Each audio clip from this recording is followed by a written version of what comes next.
আসসালামু আলাইকুম বিজয় 24 টেলিভিশন স্বাগতম আপনাদের সাথে আছি আমি অসীম উদ্দিন।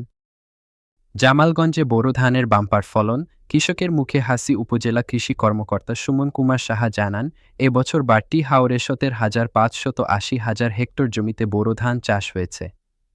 এর মধ্যে হাওরের জমি 17,053 হেক্টর ধান কর্তন হয়েছে।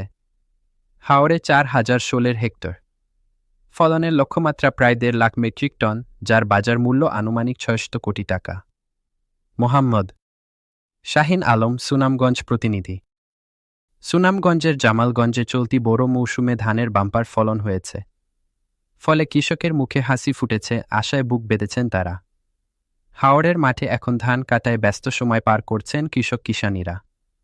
বোরো ধানের বাম্পার ফলন, কৃষকের মুখে হাসি। এম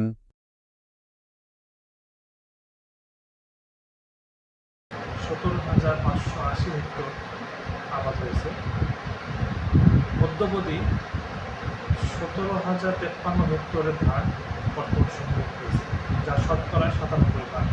আশা করা যাচ্ছে আমাদের আবহাওয়া যদি অনুকূলে থাকে, চলতি সপ্তাহে আমাদের জামালগঞ্জের কৃষক শতভাগ ধান কর্তন করে তাদের ঘরে। হ্যাঁ, আমরা খুব সুন্দরভাবে বৈশাখী তুলতে পারছি এই বছরের বৈশাখী, এবং এবছর খুব ভালোভাবে সবাই তুলতে পারছে। হয়তো অনাবৃষ্টির কারণে হালকা একটু সমস্যা হয়েছে, তবে ফসল এক সপ্তাহ থাকলে আমরা সম্পূর্ণ ফসল ভালোভাবে সুন্দরভাবে তুলে ঘরে নিতে পারবো। আল্লাহ তাআলার কাছে লাখ লাখ শুকরিয়া। এইবারের ফসল অন্য বছর তুলনায় খুব সুন্দর হয়েছে। বাম্পার ফসল দিনটা যদি বালা দেয়, আপনারা দোয়া করবেন, আপনারা দোয়ায় আমরা দামটা